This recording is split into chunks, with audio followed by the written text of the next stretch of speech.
My name is Autumn Phillips, and I'm the editor of the Post and Courier. Thanks for coming tonight. So Union Pier, what we do next is going to shape our future. That's 64 acres. It's going to affect our skyline. It's going to affect the character of our peninsula. It's going to affect our waterfront access and usage. And it's going to affect our protection from rapidly increasing sea rise. There's a lot on the shoulders of the port and the developers, on the city leaders, and a lot on us. We met, I recognize quite a few faces actually. We met not so long ago, beginning of March, at the Satilli with a larger panel to talk about Union Pier, more of an overview. And tonight we have a smaller panel. I'm your moderator, and my hope is we can dig a little deeper into some of those questions. 2 weeks from now, the Union Pier proposal goes before the Planning Commission. This is an important moment in the process. You probably already know this, but here's what's happening next. June 7th, they go before the Planning Commission. The Planning Commission can deny their proposal. They can advance it to City Council with conditions, or advance it to the City Council as it is.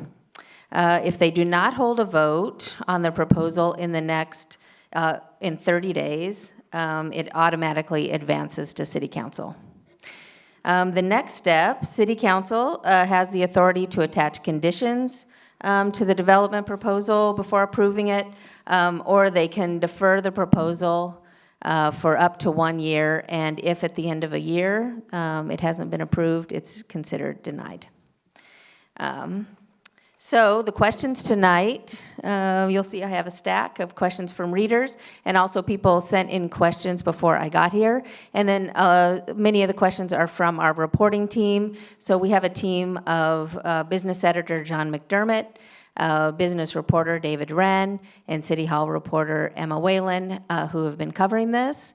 And from our opinion side, Robert Barra, who was a city reporter for decades before he moved over to our editorial page. If you want to catch up on any of this, we've saved everything we've written, and we'll continue to post everything we've written on postandcourier.com/Union Pier. Okay, so I can get to a lot of questions. The way it's going to work is I will ask questions directly to the panelists. They'll have 3 minutes to respond. Chris up front is going to be the timer and give them a 1-minute warning. So let's say I ask the mayor a question. He has 3 minutes to respond, and then if Barbara or Winslow want to offer a response, they have 1 minute. And then it's my discretion if I feel like the conversation is meaty and we need to go a little bit more, I can ask for 1 more minute. So let me introduce you tonight to our panelists. The mayor, John Tecklenburg, has been the mayor of Charleston since 2016.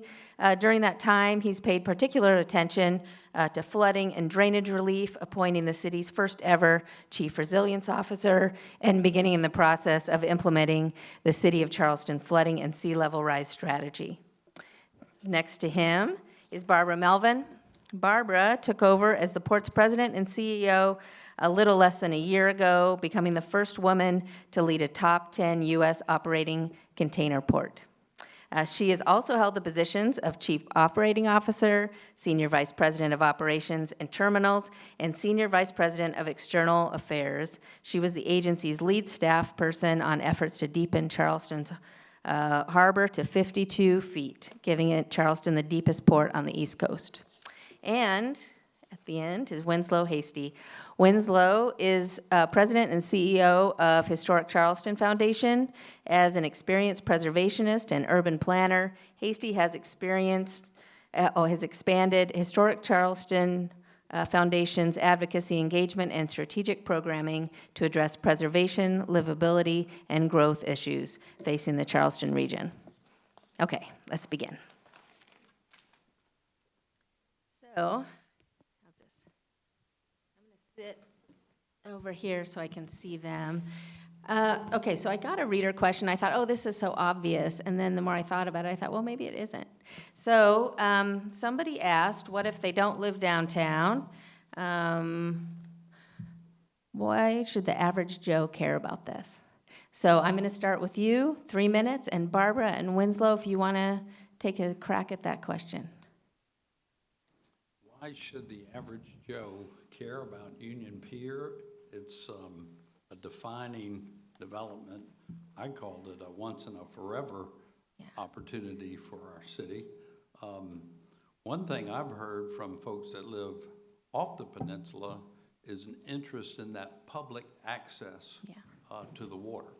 And having a park along Charleston Harbor is pretty appealing to, I think, citizens anywhere in our city.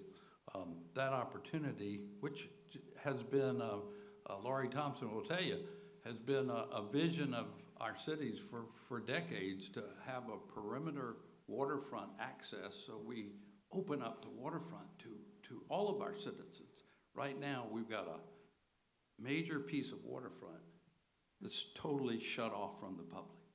It's behind a barbed wire fence with a bunch of ugly warehouse buildings and a sea of concrete.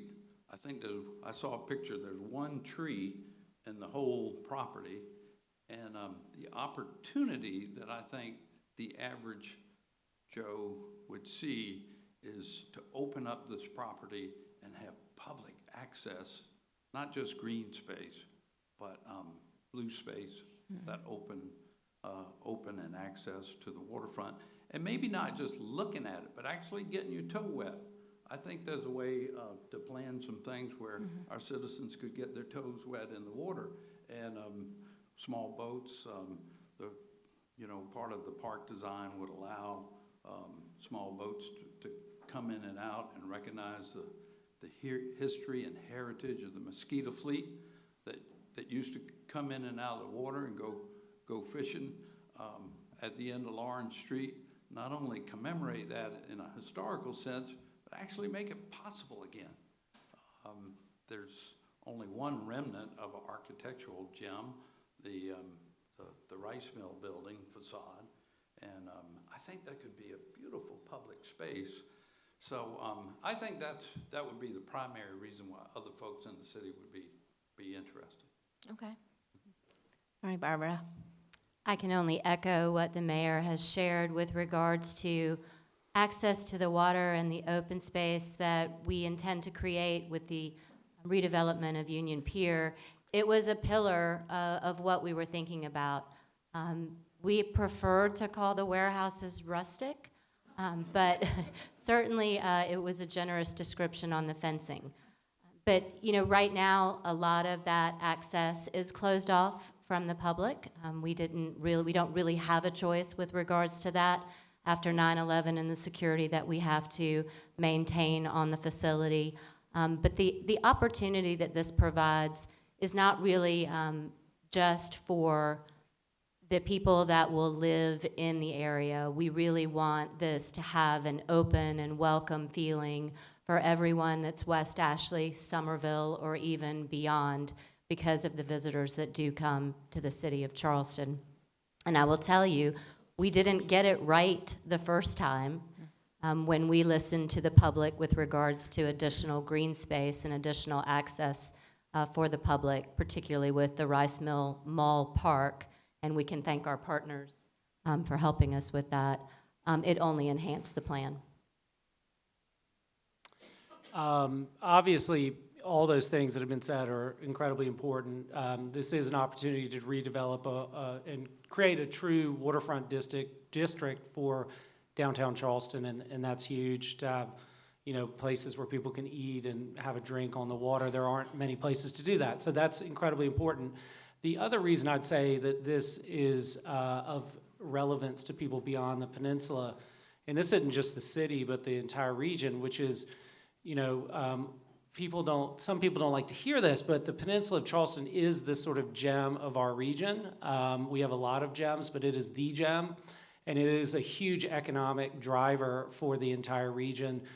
not just from a tourism standpoint, but from a real estate standpoint, from a livability standpoint, cultural, you name it. And if we mess up this property and overdevelop it, then we have a real chance of upsetting, what makes Charleston so attractive and a wonderful place to both live and visit. And so I would urge that, we need to be very cautious and make sure that we redevelop this properly and that it is legitimately sort of Charleston. All right, Mayor. Could you walk me through the last year and a half, 2 years of your thinking about this as you've, were introduced to the idea, as you've been behind the scenes in conversations? How has your thinking about Union Pier changed? And then where are you today? If the PUD, as it is right now, were up for a vote, how would you vote? On the proposed plan? Current, as it is now. Well, as of now, is this a question for me? Yeah. This whole PUD approval process, y'all, is like a giant negotiation. And we're not at the end of negotiating yet. There's a lot more to negotiate. The number of hotel rooms was proposed 600. We said we'd like to see no more than 300. We haven't gotten, a real public response yet on that point. Affordable housing, we need to see more affordable housing on site and near site. I'm all for the effort helping our Charleston Housing Authority and some of their properties that are just a couple of blocks down the street that need redevelopment as well. So, but the total number of affordable units needs to increase. And we're actually making some progress on that negotiation. So all these things are ongoing. We're not at the point to take any vote because the negotiation is not done yet. But I do want to go back and say that the process of creating a planned unit development, a PUD, is a good thing for this property. One fact, if it were not a PUD and they just sold it off as it's currently zoned, there'd be no requirement for any affordability at all. There'd be no requirement. We can't require that in our zoning. A PUD is a voluntary zoning, and so that opens up the negotiation for these items, and we can require affordability for whoever buys the property next. That's a good thing. The other thing that I've thought about a lot over the last 5 or 6 years is the water and the flooding and potential surge protection. And to think about the property holistically as one unit, as one basin, so to speak, and be able to solve that for stormwater purposes and for protection from surge, that's a good spot to be in. If they were selling this thing off piece by piece by piece by piece, the city would have to respond to each individual parcel and the drainage on just that parcel. Negotiating a PUD allows us to holistically look at things like drainage, surge protection, affordability, and the park and waterfront access as well. You want to respond? Yes, I'd just like to add, not necessarily respond. I think I'd like to share with you all the critical discussion that occurred with our board. I have a board of directors, and we could have done what the mayor said and just sold this in individual parcels, just like we did our headquarters downtown. But we are a believer in what the panel here shares. We are a believer in the city of Charleston. We are a believer in its unique nature. And we know that planning the neighborhood was the better choice. Was it an easy choice? No. We know how to move containers. We know how to move cars. So was it the easiest thing that we could have done? Absolutely not. But was it the right thing? That was a unanimous decision by our board. This was the right thing to do. And so this is a negotiation. It is ongoing. It has, as a PUD, has evolved I think it's getting better. I think we have room to get even better. And how we do that is through meetings like this and comments with specificity. So in essence, tell us, what does less density mean? Tell us what does exactly where you want to see more green space. Help us be better. Please continue to stay engaged. The process is ongoing. Anything you want to say? You don't have to. Well, I just add that, certainly the PUD sort of as a vehicle for rezoning this property is the right avenue. I don't think anyone would argue that, and thank you to the port for, taking that approach. I think it's critical. And I would just say, as far as the negotiations go, we hope that those negotiations will continue in good faith and with open ears and open eyes, because as it stands today, we have a lot of concerns. This question is for you, Barbara. Do you feel opposition is growing? What are you hearing? What's your sense? I feel like the opposition is very consistent with their messaging. And I think it is heartfelt. And I really don't call it opposition. I call it concern. And I think that there is still a large opportunity to address these concerns. So we have engaged with Historic Charleston. We have engaged with other interested parties. We have met with neighborhoods. And by the way, I'm not looking for accolades for that. That's our job. That is an expectation that we should have that type of dialogue. This is an impactful, once-in-a-lifetime project. We don't want to get it wrong either. That's not something that we want our name on. But, this is a conversation that is, I think, very normal in our city. Our neighbors are engaged in the issues that we're hearing. They're engaged about traffic. They're engaged about blending new buildings with the neighborhoods. They're engaged about appropriate numbers of hotel rooms. They're engaged about green space. So I don't really call it opposition. I call it concern. I call it doing your job. I call it challenging us to do better and put forth a good product and a planned development. And so I welcome the conversations. Some of them are hard, absolutely. And some of them are emotional. They should be. There's typically nothing more emotional for someone than their neighbors, their home, things of that nature, their lifestyle, their expectations for their city. That's all good. That's all healthy. And it's, we may never 100% agree in the end, but there are absolutely ways to have these conversations in a productive way to continue to make this development the best that it can be for what I consider to be the best city. Yeah. If I could come back, specificity really helps in a negotiation.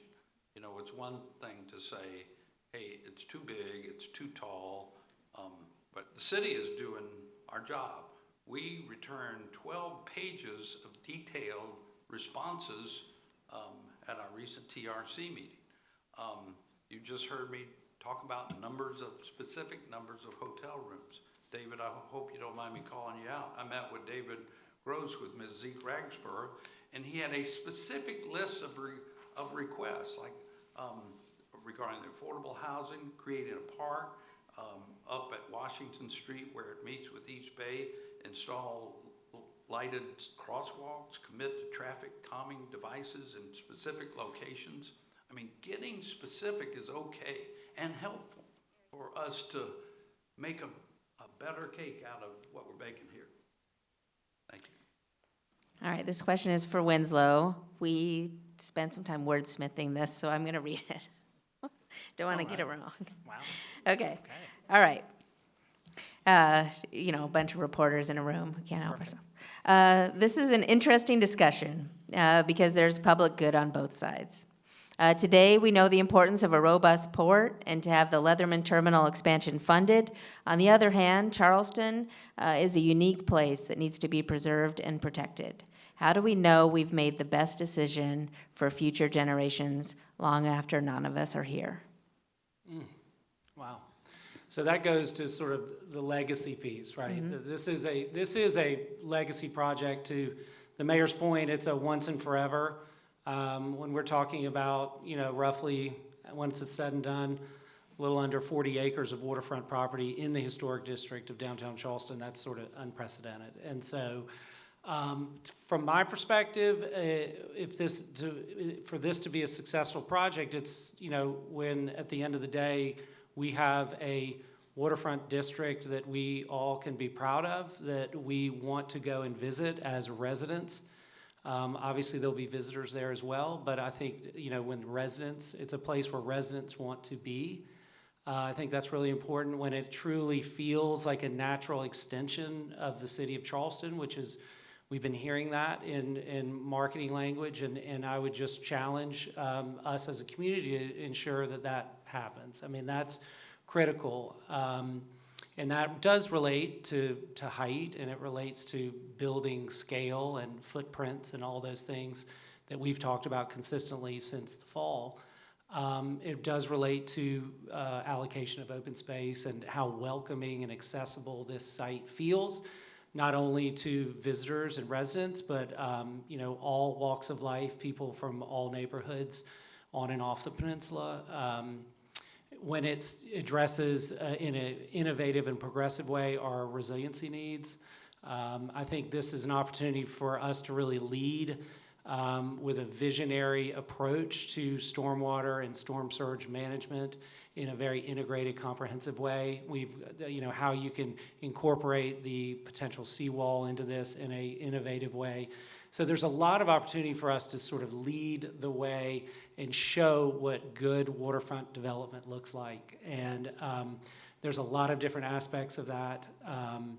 But I think at the end of the day, if the success is, if you're out there on the water and you're looking back at what has been built and how it blends into the city, if that works and it feels like a vibrant waterfront, true mixed-use district, then to me that's success.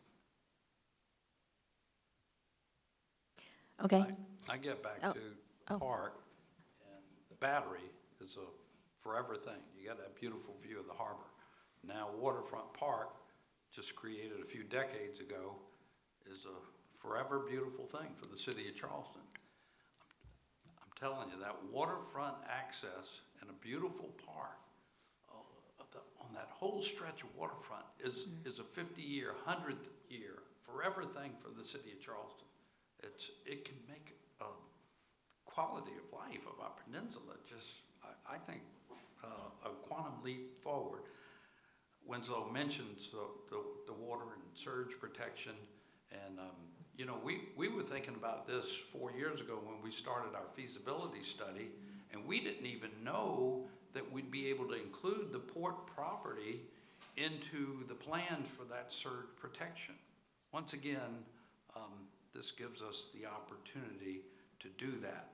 The affordability of housing might be a more short-term thing, but I'll tell you another thing. I sure don't want to see cruise ships of embarkation and debarkation back at Union Pier. I'm glad y'all told Carnival sayonara. Their contract runs out in a couple of years. We do not want that back. I don't see that has benefited the city or the citizens of Charleston one bit. And that's a forever thing too. I'd love to be able to say that is really one and done with, that we're not going to have origin cruise ships and trips coming in and out of Charleston. I think that's a big thing as well. I'm pleased that they're willing to add shore power for those ships that are available to utilize it. I think that can be a benefit. So we just get down to this issue, I think, of the way the development is going to look. is it gonna look like Charleston? Is it gonna feel like Charleston? Is it gonna blend with Charleston?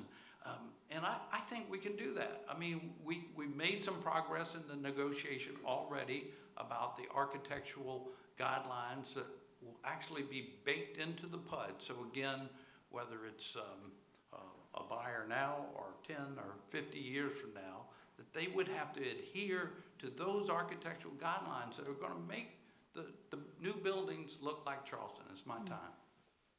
Time's up, Rob. Do you want to say anything about the cruise ship or? So I guess my answer might be a bit discombobulated because it's kind of in both.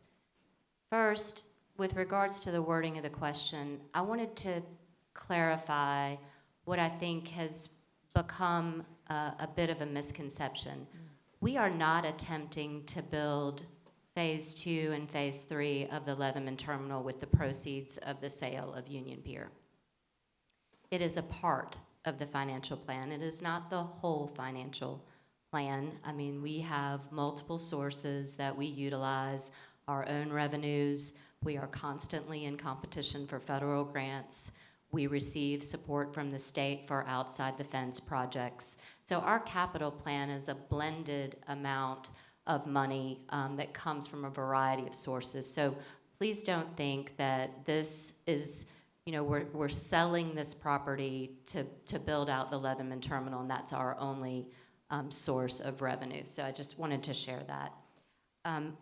Mayor, I think we've got a place that you can absolutely support in the PUD where we say that only portacals for cruising would be hosted at this property. So that is your note that the home ports would not be back. And we do make accommodation for shore power to make sure that the vessels that are equipped with that, when they visit here for a portacal visit, have the ability to plug in. So we don't necessarily envision that all the ships that'll be part of our portacal business would have that ability. Some of the smaller ships don't have that plug-in capability. But I do think it's important that we have a variety. We have lacked variety in the type of cruising vessels that have been here, and I think it's important to be able to host a variety of different, maybe eco cruises, things of that nature, that can highlight architectural individuality of the city, et cetera. So we don't want to close that off. And again, as this moves into a market that we better understand with just portacals, we may can even evolve to a better space for the city with that. We intend to continue to have these conversations with regards to all of the activity at the redeveloped Union Pier site. We had a good conversation at the March 2nd event about the tipping point. How hard can the community push before it passes that line where the development's no longer viable? Could you talk a little bit about that? Do you have a sense of where that line is, or how much there needs to be for this to be a financial win? So some people have already put a value on that X amount of dollar question, right? No, I don't. I think that our board is very willing to balance what is right for the city, what fits with the city, with what is enough for the sale. As I outlined, I don't have a number. I wish I could give you a number. What I do know is that we need to have a healthy conversation as a community about the infrastructure costs and what are those expectations for the infrastructure costs. And I think that drives some of this conversation. It does not drive all of it. We've heard loudly and clearly that there are grant opportunities that we should try to incorporate into that conversation to try to address some of the infrastructure cost, particularly resiliency, which we think is kind of a jewel of this project. So it's that too, I believe, will continue to evolve. But what I do know is there's a lot of interest.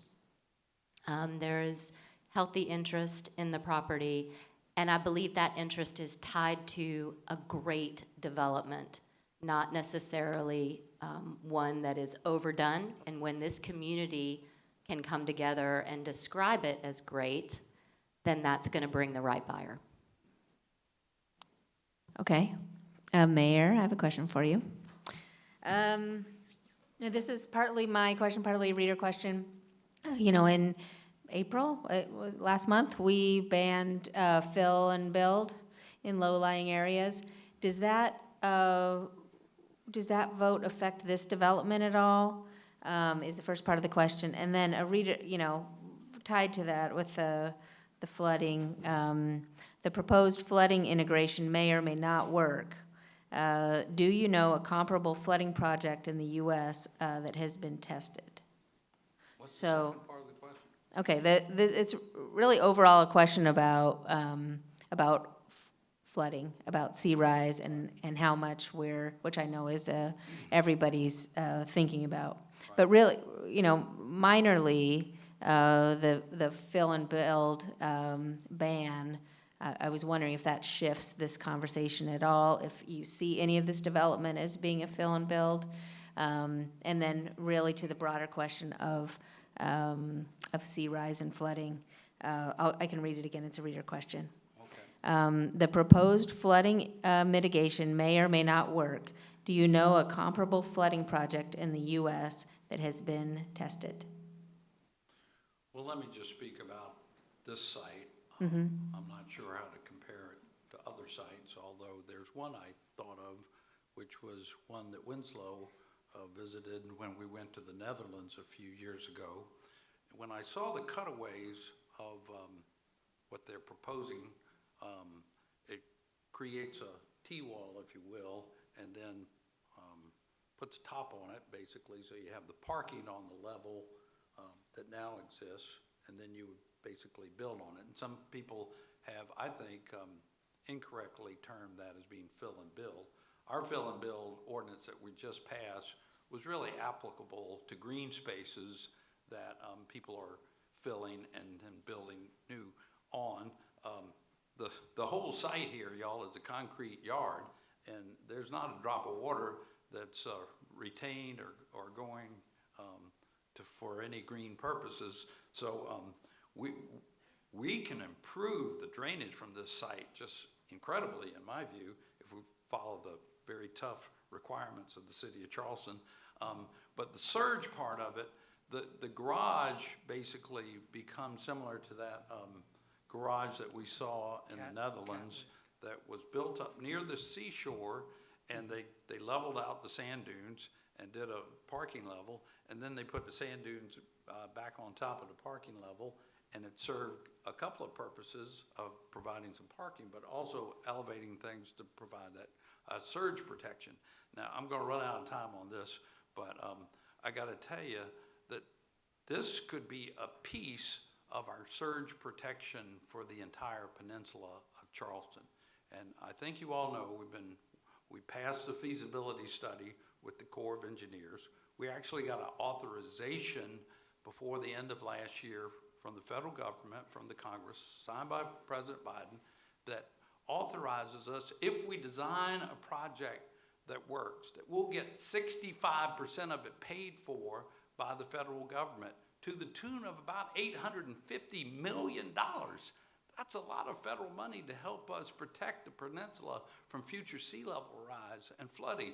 So if we do this right and we build the protection along Union Pier that meets the core requirements, listen to this, the city of Charleston will get credit to our 35% match in order to help qualify for those hundreds of millions of dollars of federal funds that will help the whole peninsula. So that's just one little benefit of figuring this out right, so that we do the surge protection and the stormwater collection properly, holistically. That part of it could really be a benefit. Okay. Sorry if that's complicated. No, it's okay. No, I was it's not going to complicated. donate my 1 minute back to the mayor because, all I can say about our intent with regards to this is, of course, to comply or exceed expectations on addressing stormwater, wave attenuation, rainy, sunny day flooding, all of the things that we experience today. And we think we have this unique opportunity with kind of the virgin site to do so. And I think it's critical. Again, it's an important part of our plan, and the city has rigorous standards that we have to meet, and we intend to meet those. May I? Sure. As I think many of you know, a lot of things that we've been talking about as it relates to Union Pier have to do with process. And one of our concerns is the lack of a vision for this property from the city and from the citizens, embedded typically within plans like our current comprehensive plan. But there are other processes that are going on right now, like the comprehensive water plan, as well as a new peninsula plan, which is, lots of plans, which is an update to what we now call our downtown plan, but it's focused just on the peninsula. So these are two processes that are in motion. We have world-class, the city has hired world-class consultants, and I would just urge the city and the port and Lowe to allow for these experts to sort of peer review and be involved in the process or in the in the proposal as it's presented in the Lowe plan, because we have them here, they're at our disposal, they're experts. A lot of them, particularly on the water plan side, worked on the Dutch dialogues, they know Charleston, and I believe they're eager to get involved and at least weigh in, and so I would just want to put that out there. Great idea, challenge accepted. They've actually been doing that. I did want to mention one other thing. We're not waiting for all this to occur to keep trying to make improvements for drainage and storm protection. And just about 30 days ago, we finished installing the monster check valve, about a 60-inch check valve. It was the last big outfall over there that runs through the Union Pier property. Of course, the port had to give us permission to do it on their property, and the city and the port shared the cost of it.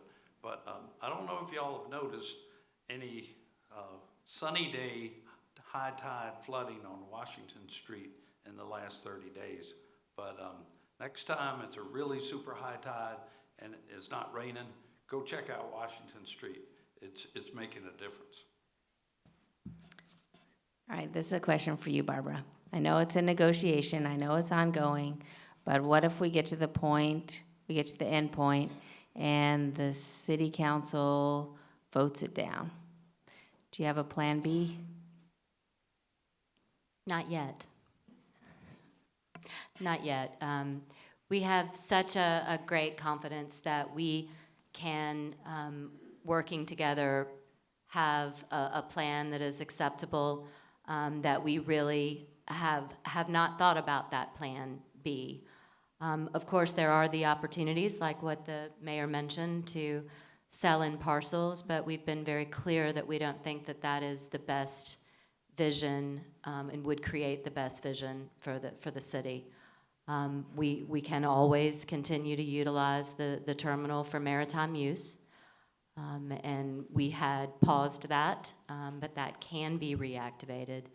But our preference is what we're doing now, and we still are quite confident that we can find a way to make this work for all of us. Yeah.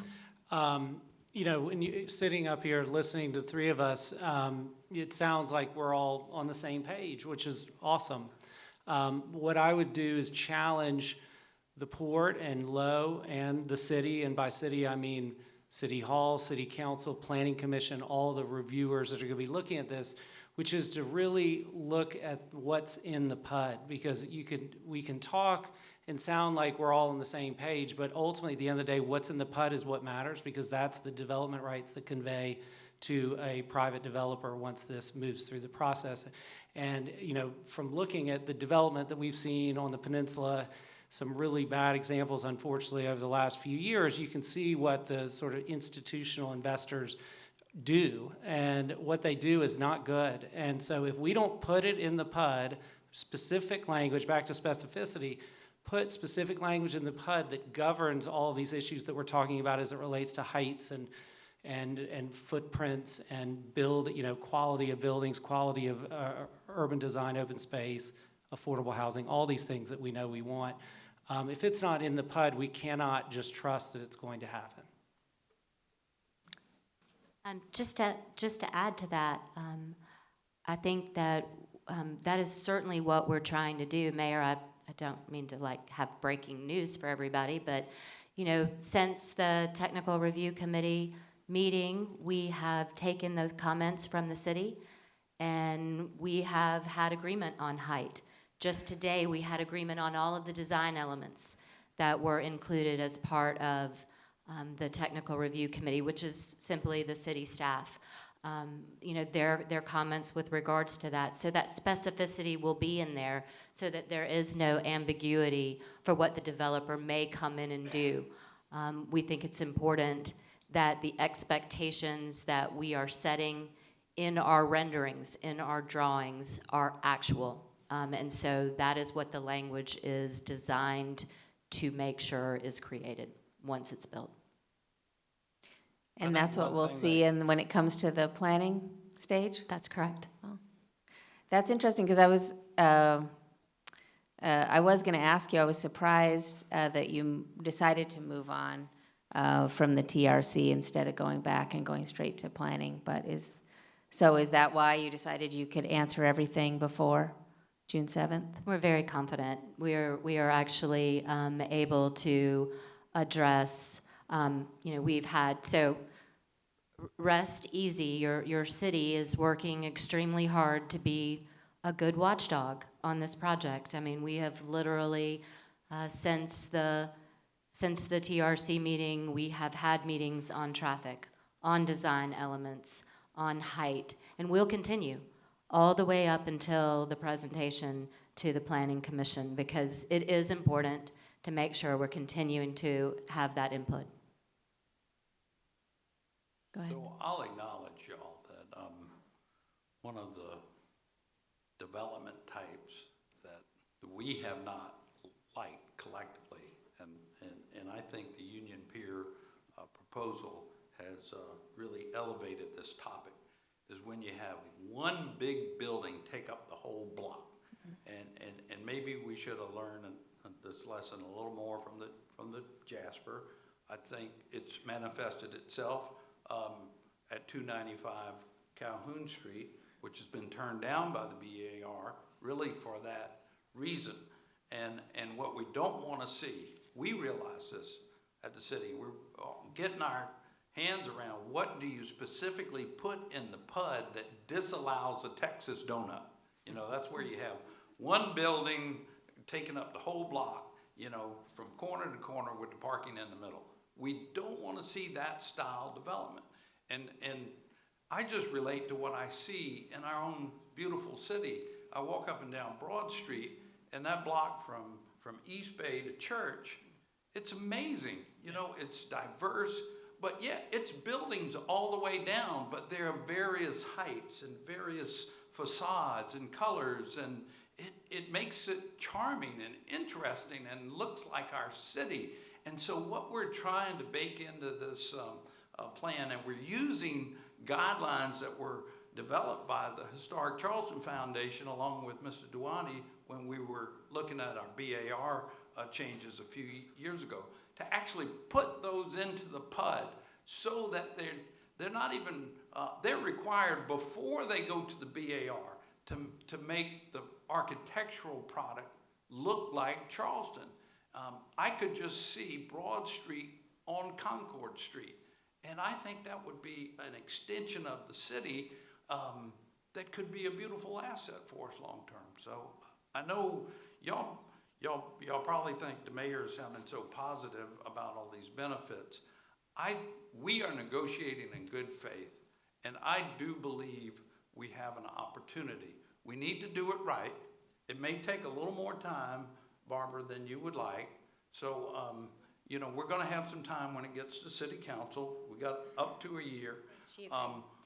We're going to delve into all these things and get this plan right. We need to do that. But there's so many benefits from the waterfront park and the access and solving the flooding and the surge protection and the affordability. It's worth trying to make this thing work. Anyway. Go ahead. May I say something real quick? Yeah. You have 1 Okay, minute. the design guidelines, yeah, we worked on those, and, you know, they're great. Unfortunately, they're not really adhered to, and they're on the books right now with the BARs, you know, as part of the BAR ordinance, and we're still getting bad development. So I would respectfully challenge that we need to go beyond those, because they're already on the books, so it's not really adding anything. We need to get more granular and more specific. And, you know, we even had a charrette, and very nicely, the port offered to give us access and low to the Perkins and Will team, and we did a charrette and kind of rolled our sleeves up, and they talked about wanting that they have the ability to what they call encode a lot of this stuff. Let's put it into the code so that there's ultimate clarity and specific clarity, and that hasn't happened. So I would urge that we really need to do that. And then next thing is just, I would love to see Broad Street down there, but unfortunately, when the heights are, for the most part, along the center part of it, 6 and 7 stories on top of 14 feet of fill, there's just no way that you can make that look like Broad Street, unfortunately. So I think we really need to look at height. Winslow, maybe you could keep talking. I know you're part of a coalition. What leverage do you have?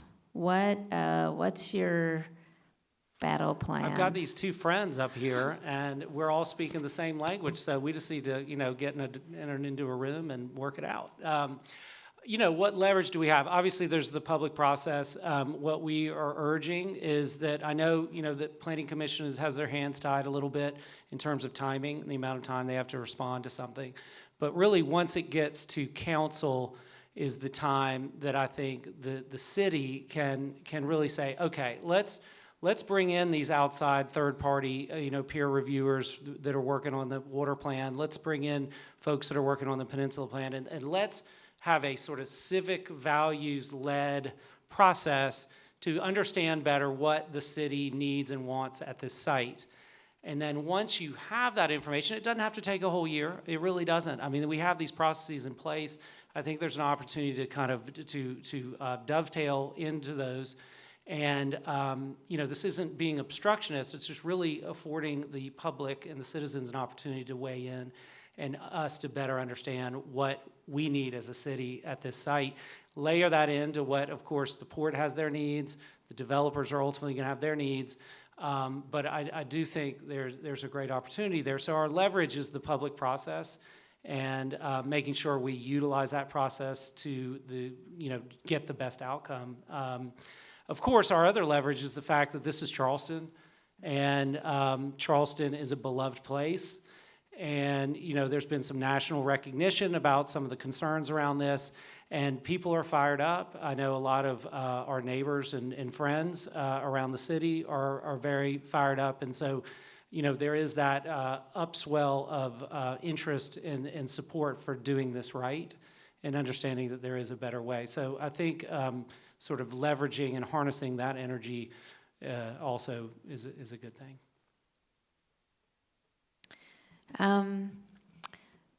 Let's talk about what's happening on the state level. Are you having conversations with the governor? Are you talking to lawmakers, state agencies? Are people weighing in on this behind the scenes? We're actually in-depth conversations with the people that this affects the most, which is the city and the neighborhoods here. We have not attempted to take this beyond the most interested parties. We feel like the conversation needs to be focused here. Okay, and you're not in conversations with the governor at all about this, or lawmakers, or Talked with agencies? the chairman, Mm. who is very close to the governor, and I share with our citizens that this property is owned by the Port Authority, which is an adjunct to the state of South Carolina. So I think communications to our elected officials on a statewide basis, just letting them know of the desires of Charleston to keep this development as livable and connected to Charleston is a good thing. Is a good thing. They own the property, and so that's a good thing to advocate with our statewide leaders. All right. Right. Yeah. Yeah. Yeah, and I would say, the port being a public agency and a authority of the state government, sort of, I think, raises the bar for expectations about what this development could and should be. It's not owned by a private developer yet, and I think that sort of raises the bar on what sort of civic values and community values can be instilled in this project. So I think the state piece is important, and the other thing I would say there is, I know, Barbara, you're saying that you're not planning on funding, all of the next phase of Leatherman through this sale, but I want to echo a dear friend and colleague who wrote an op-ed in the paper, Foster Gilliard, who said very eloquently, and I'm going to horribly paraphrase, but essentially that this is the Hugh Leatherman issue, and the port's economic success is of course tied to the economic success of our entire state, but all the costs of that don't necessarily have to be borne by the Charleston residents. And so I think it's really important to think about how to layer on, really looking at a true public-private partnership, almost like a base closure, where you bring in federal, state, county, local, private, business, philanthropic, layer all these things together and figure out how to do this right. I think there are ways to subsidize what maybe could be deemed a gap if we are to, develop this or plan this for a less intensive development. I'm confident and optimistic that as a community we could work together to figure out how to get the port what it needs. This question is for you, Barbara.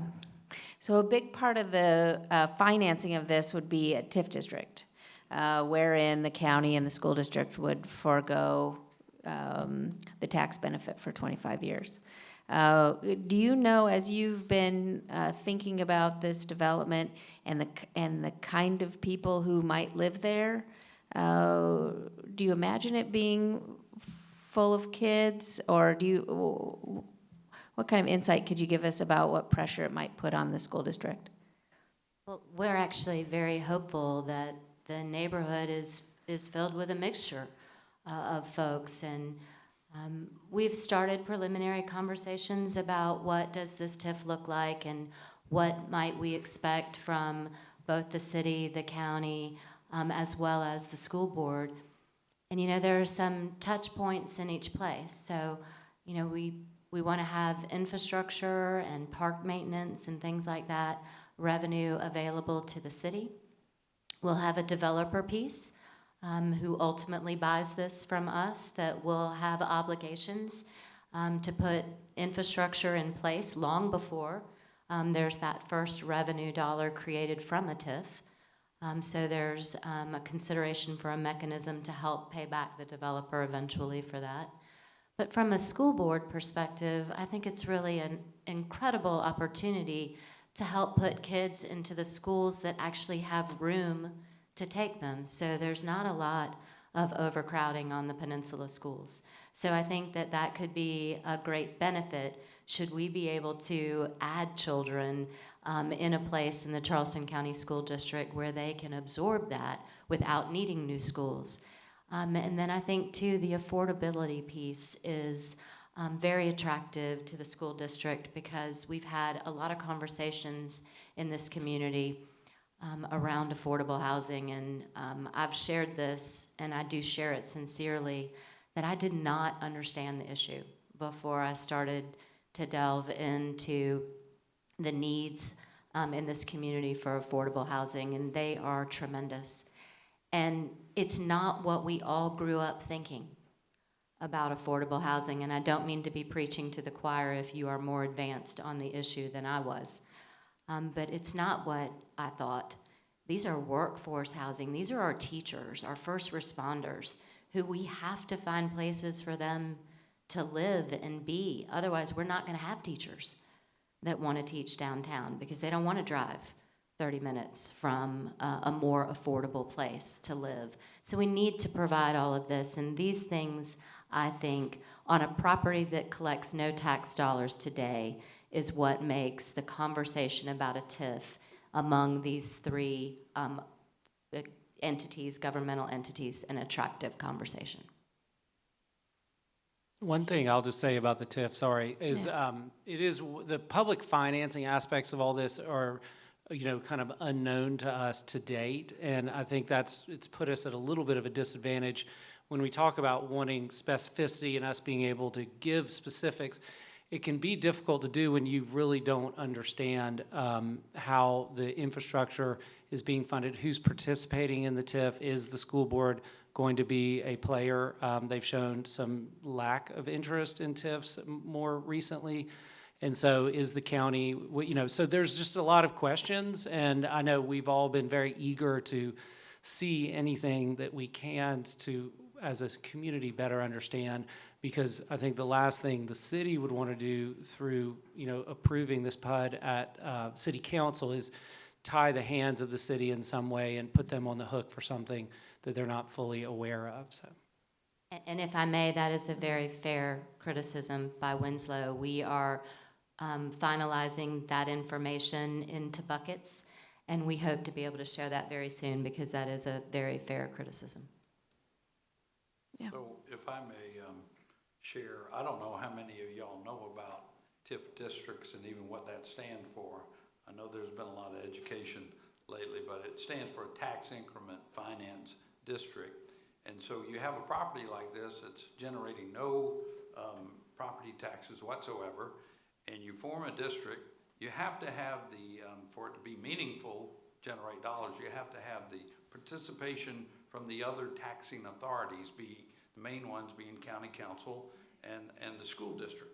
So they have to also say, we're willing to forego any property taxes for a period of time, normally 25 or 30 years, because otherwise a development would likely not occur.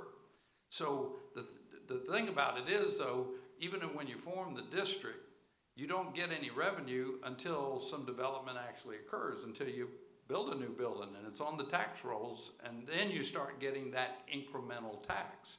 If it just sits there vacant, you don't ever get any increment, right? Other than maybe the value of the sale of the property. So one thing that the city will have to do, and this all gets a little complicated, is to have some guarantee that the park gets built first. And there won't be any money from the TIF district yet. So you got to figure out a mechanism to finance that and put it on the back of the developer. Maybe he'll get a chance to get paid back, maybe he won't. But unless you have a mechanism to make sure that the infrastructure that you really want out of it gets done and gets done first, then you could end up with a shallow site or undeveloped site for a long period of time. So the way you do that is form something called a municipal improvement district, and that's something where the owner voluntarily puts money into the public coffers, so to speak, to build some of this infrastructure. And the time to form a municipal improvement district is when one owner owns the property before you sell it. So all this is a little complicated, but it's been done before, and it's the kind of process that we have to go through over these next months or year and figure out so it's all in place and done right. All right. Okay, we have 3 minutes. Everyone's going to get 1 minute. Just walk me down the streets of Union Pier when it's done, and tell me in your dream planet what it looks like. So this is if we're successful in getting all the things we want. Is that what or what the community Yes. wants? Is that Yes. kind of what you're saying? Yes. I would say it's a like I said before, sort of what does success look like? It's a truly vibrant mixed-use neighborhood with very gracious open space, not only along the water, but in the interior of the site to, really pull energy and pull people out to the waterfront. It is, a robust waterfront that connects Waterfront Park to the IAM and beyond. more so than we have today. It's beautiful architecture that really speaks to the quality of Charleston's urban form and character, what makes us such a world-class destination and place to live. So it's all of those things combined. It's at a scale that feels comfortable and human scaled, not totally out of whack like a lot of the Texas donut type stuff we've been seeing. And it's a beautiful, resilient place where all walks of life can come and enjoy the waterfront and have a beer and eat some chips. All right. All right, Barbara. Wow, you were so eloquent until that last minute. Because I was just going to say ditto, but I don't want beer and chips. How about like a latte at the cafe along the water? Can we go with that? But no, I really do believe that Winslow said it very well. I think that it is a place where you have children running down the Rice Mill Mall Park to the water to experience something that they don't experience when they're at home. You have space that takes you from the rice mill and notes our history all the way to the International African American Museum. And by the way, if you've never heard Faith with the Coastal Conservation League speak very eloquently about the need for that reflection space, I encourage you to listen to that because it's powerful. We too want this to be a neighborhood that blends very well into the city of Charleston. So I see neighbors happy, I see visitors happy, and I see just vibrant, active, street-level space. All right, what about you? So I'm leaving City Hall by foot, and I'm going to walk down to Waterfront Park and then up to meet Winslow for a beer and some chips. And as I'm walking up to meet him, I'm passing by this beautiful waterfront to my right, and I come up on some park space where it's not just beautifully manicured, but there's kids playing in the park. And maybe there's a basketball going. Some kids are playing basketball or playing pickleball. There's some recreation going on. And then, I forgot, it's late in the day, and there's an amphitheater there, and there's the Charleston Symphony getting ready to perform down on the waterfront like they do on the steps of the Customs House, but have a really designated permanent place for that to happen. And then I'll walk across the street and have a beer with my friend. See you there. All right. Don't forget the Maritime Museum. But I also meet a family coming across the street, and she's a teacher, and he works for the city, and they have some kids, and they're able to get on a free shuttle bus there that gets them around the peninsula, and they can afford to pay their rent there, and they can walk to the grocery store, and gee, Sounds like magic. pretty nice place to live. All right. Thank you so much for your time, for coming here and taking our questions. And thank you for participating. We did record this, so anyone who registered, you'll get a link in your email of the recording. Please share it out and subscribe to the Post and Courier.